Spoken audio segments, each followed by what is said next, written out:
you wonderful people, and it's not Halloween that yet, but either way, Halloween is coming, and comment down below what you are gonna be for Halloween. Since Halloween is coming, I thought we could do some horror stories.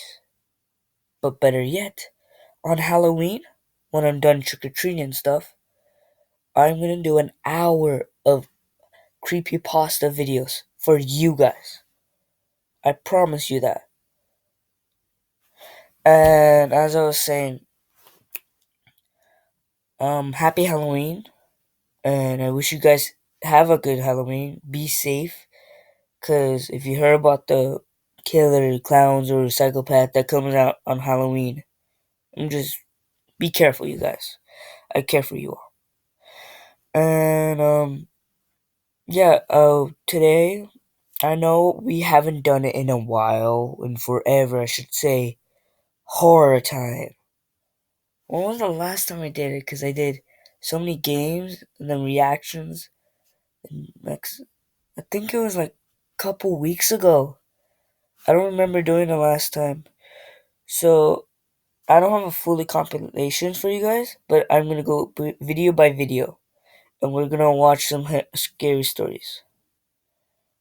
And maybe I'm gonna put a scary song at the end. But until the end, let's just get in the video. The reason why it's at 141 is because the beginning was some intro about this video game that you want to download. If you want to see the little intro, I'll leave the description down below so you guys can watch it. And yeah, pretty much. Let's get it.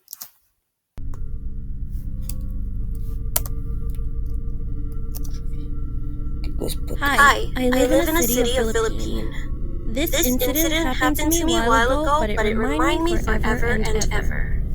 That day, I was staying outside for some schedule, and it was kind of late, so I thought that I have no choice but to take a jeepney, which is a public vehicle in the Philippines, to ride back home.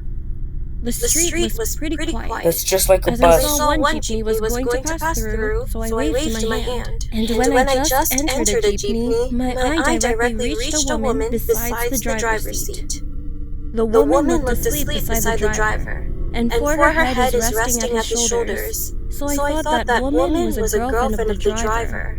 I sat to behind side, and in my front view of my seat, there was an old man, so there were only 4 passengers during that time. The inside of jeepney was quiet. Scary. Nobody was talking, and I didn't any pay attention to others.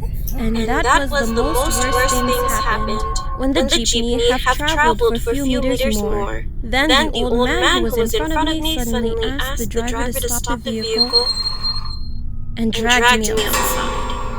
At the first time, I didn't recognize what was going on. Then I was just scared of his sudden behavior, so I shouted, "Stop it!" He had no replies for a few seconds. Then he replied, "Shh, trust me." Still confused, but I quickly followed what he said because I'm very nervous that time and don't know what should I do. My mind was almost blew up. I kept thinking, what if Oh yeah, one more thing. If you guys ever want to talk to me, I'm gonna leave both of my Gmails, not this one that you see, both of my Gmails in the link in the description. If you ever want to have a chat with me, or send me a link of a video, but remember, it has to be under restricted mode until I can get my other computer working, screen fixed. But make sure it's under restricted mode. Until then, you can chat with me if you want to. I'll put I'll put my Instagram name as usual, and I'll also put my horror time email down below. Let's continue. he was going to steal something off, kill me? What should I do? When we already have left the jeepney, he stared me and finally told me with calm voice that the girl who was beside the driver's seat was already dead. I could not believe what was he saying. Then he said again, I saw with my own eyes.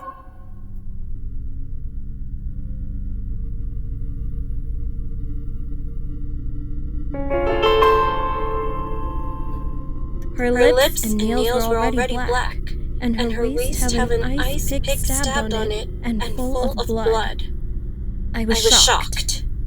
If I didn't follow that old man so I didn't get off, what would be the next? The old man left behind me and said again, "You should be careful next time."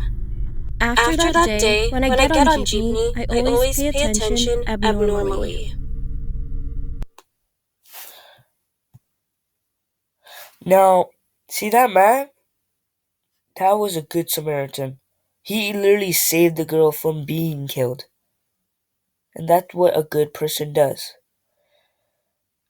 I hope you all, by someone, if someone ever saved you from getting murdered, a stranger saved you from getting murdered, thank him. Thank him or her. Let's get this. Someone unexpected follow me in the woods. 2 weeks ago, I woke up in the morning to get ready for school, as usual. These animations Because are I good live though. in a small village, there's no bus that drives to my school. So I always have to drive with my bike about 4 miles. Okay, you're lucky because I don't even get to ride my bike to school. Okay, you're getting exercise. I need exercise. I weigh like 200, 120 pounds.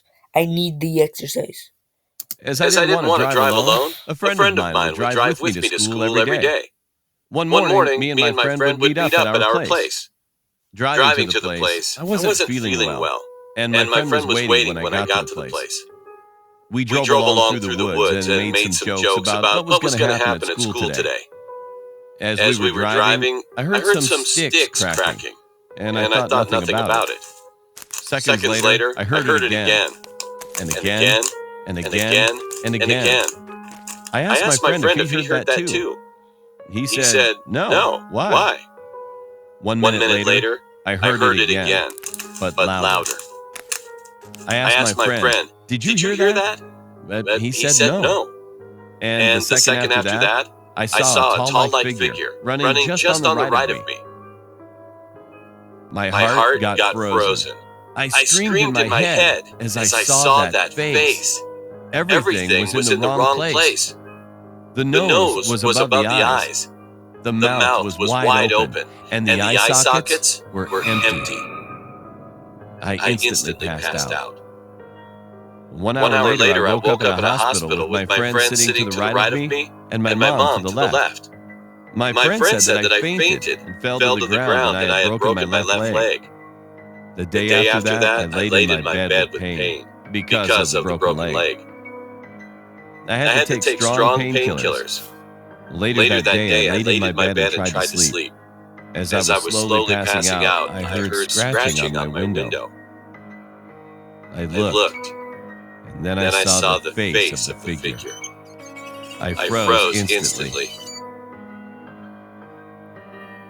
The figure was just scratching with its long fingers on the window and smiled with a wide mouth. I blacked out again. I woke up in the morning with pain in my leg. I rolled to my left and took my painkillers. After that night, I never saw or heard anything of that figure again. I told my friend everything, and surprisingly, he said that he saw something like that in one of his dreams.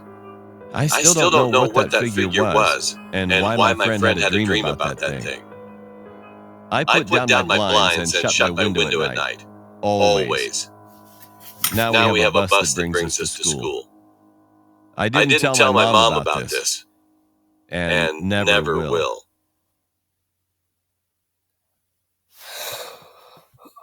Okay, on a scale of 9, 1 to 10, that's 100 because that literally scared me. Because literally, I told no one about this. And you will not tell anyone. Do you understand me? I was actually in my other room. Before I switched to this room, I was in my other room. I was sleeping. I went to bed, and because I was tired, I was watching people playing video games as usual. Around 3 a.m., I woke up to this creaking noise. I thought it would be my grandpa because he had to go He works late at night. I understand. I looked up. I saw this tall black figure pass through my window. Then it passed through my doorway. I did not sleep for the rest of the night. I fell asleep for like 2 minutes. I woke up again and it passed by my door again. I've told no one about this. And it scares me till this day. This is why I keep my blinds. Sometimes I keep my blinds closed, sometimes I don't. But enough about me. Let's watch 3 more and then I'll end the video. Your business Because remember, Thursday is a big day and I'm doing an hour of video. idea needs a website, so go to Wix.com. I know what you're thinking.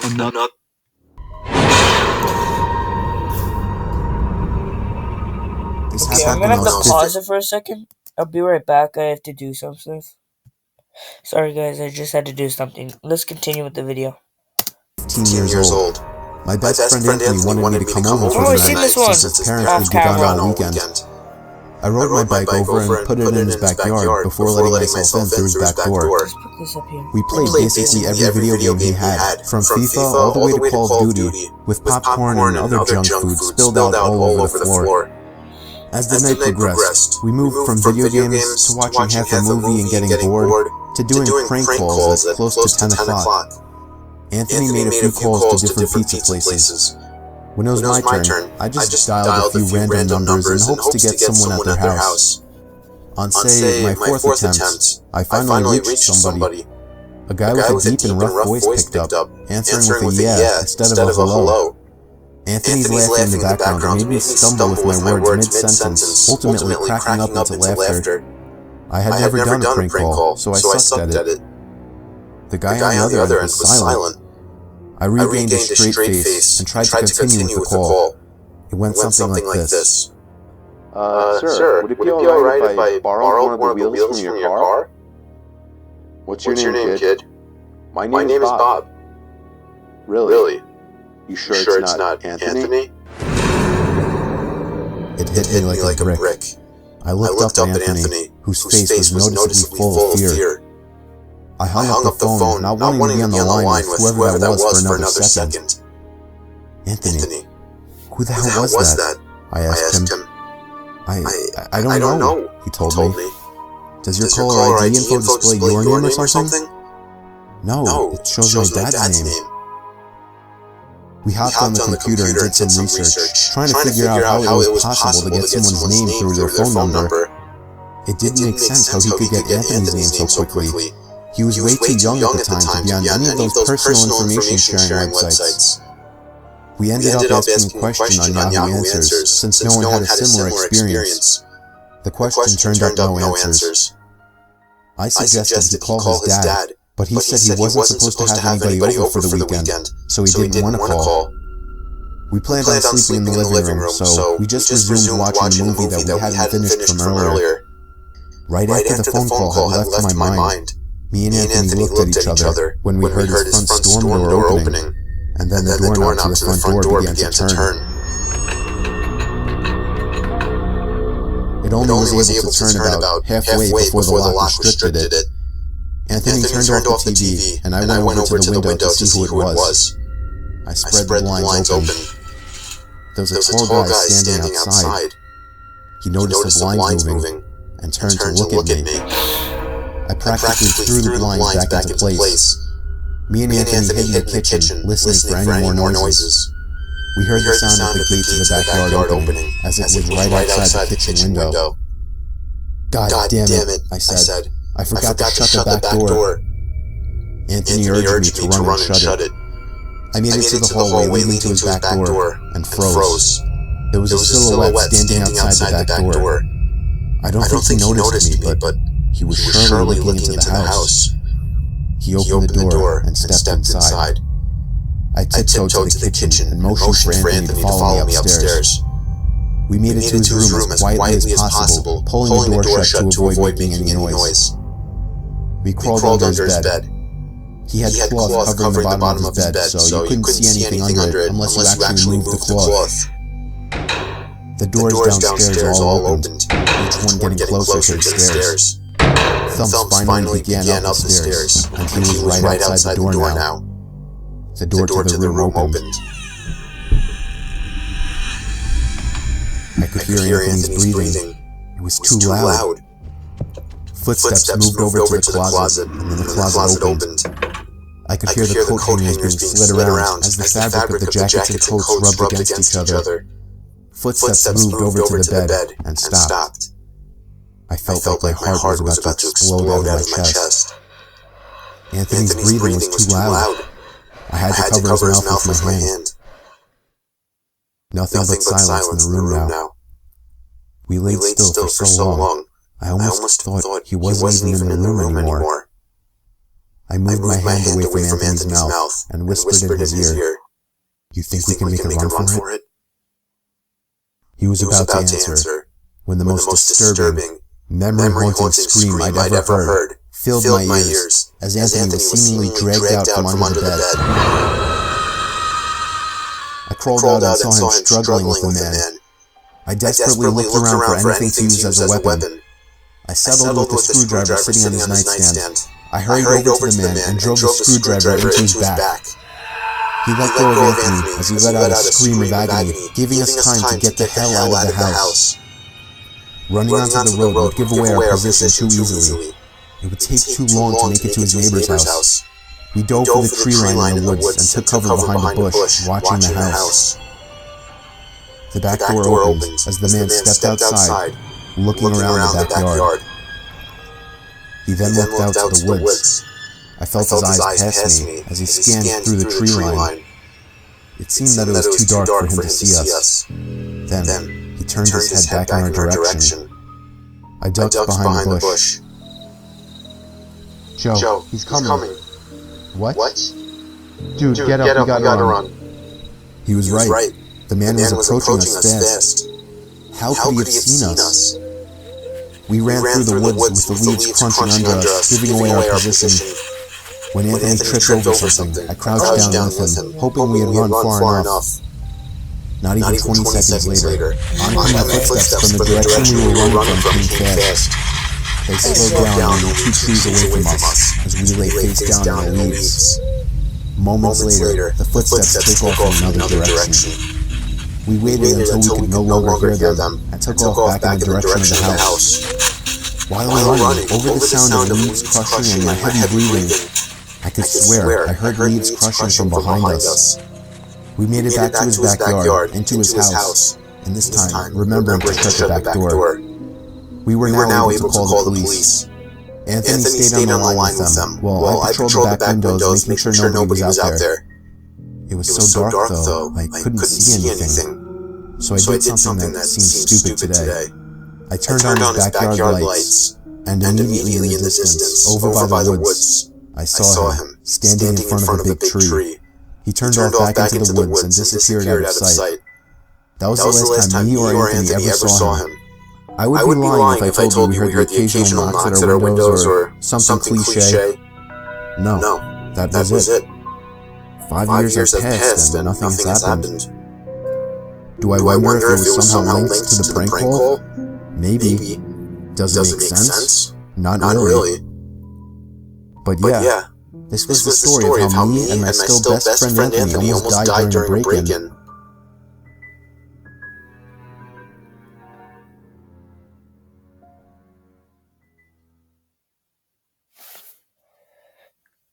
Why can't I know what else? Okay. That was scary as heck. Literally, I was about to poop my pants. Especially, I already watched that and I'm still afraid of that. Oh my god. Okay, first of all, let me just point this out. Never do a prank call. Never. It's not gonna get you anywhere. Second, if your parents leave you alone in the house,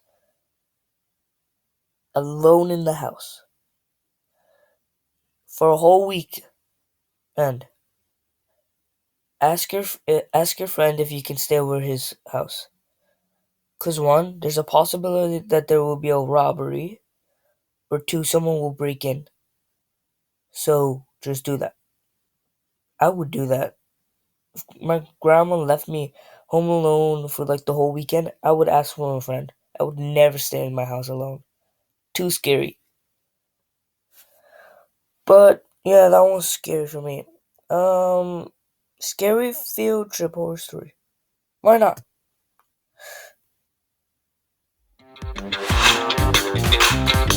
Why? Okay, this will be the last video of today. Don't worry. I'm gonna set up a lot of I'm gonna make a big list of a lot of horror stories. I promise you that.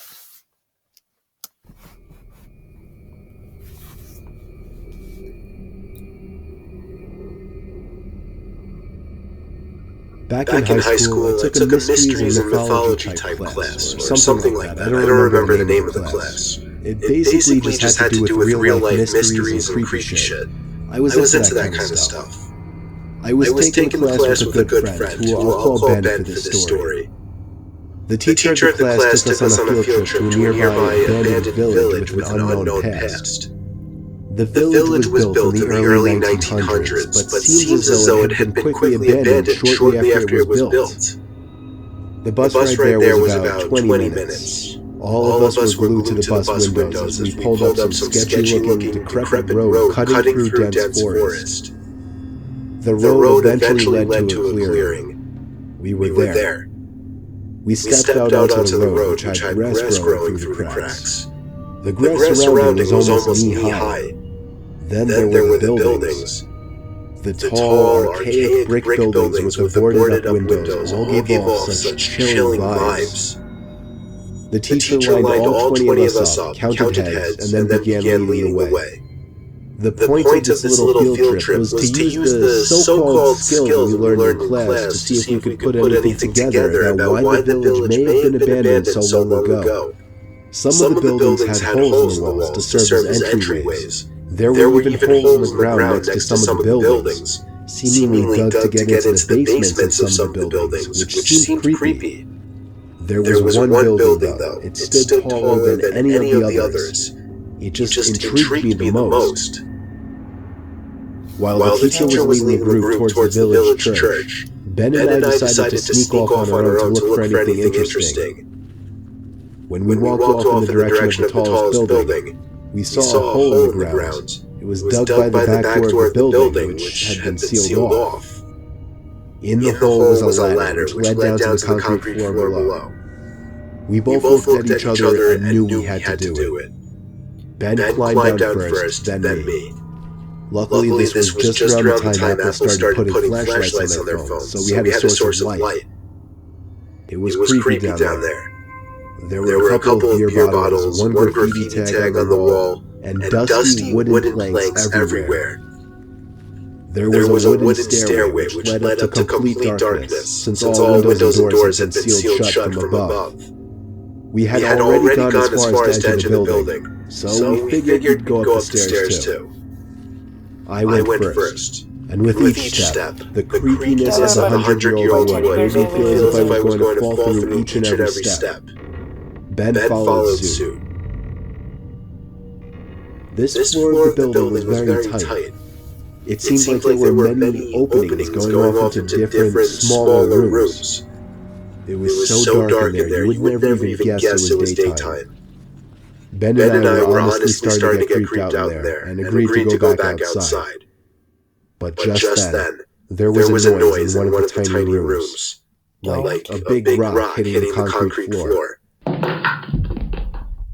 A normal instinct would be to run, but Ben and I froze, locked eyes for a moment, then both tiptoed over to the opening of the room. Why? We shined the lights into the room, and ran. We ran back down the stairs and then up the rusty ladder back outside. We caught up to the group out of breath. We didn't say anything, though, to avoid getting in trouble. One of our classmates asked us what was wrong, We told him we snuck into one of the buildings, and in one of the rooms, when we shined the light into it, we saw three guys standing maybe 10 feet away from the doorway, facing Ben and I in a weird formation, as if they were waiting for us. As we continued following the group, we paid extra attention to the tall building we entered from the distance. And before leaving, we saw a person's face at one of the higher level windows that had not been boarded up. We never told the teacher in fear of getting in trouble. We didn't know what to think. Were those just homeless people living there? Were they gang members in hiding? Ben freaks me out with his theory. He says they were ghosts of the people who once lived in the town. Still, the way the three guys were just hauntingly standing there so calmly, staring at us the moment we peeked our heads through that doorway, I still can't get that image out of my head. I may go back to that village one day, just to prove Ben's idea wrong.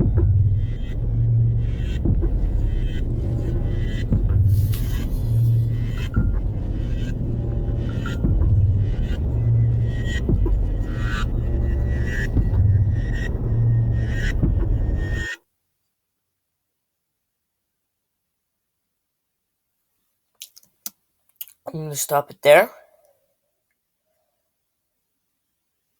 Might have to change underwear. That is scary as heck. But I promise you all, Halloween is just gonna be more worse than this.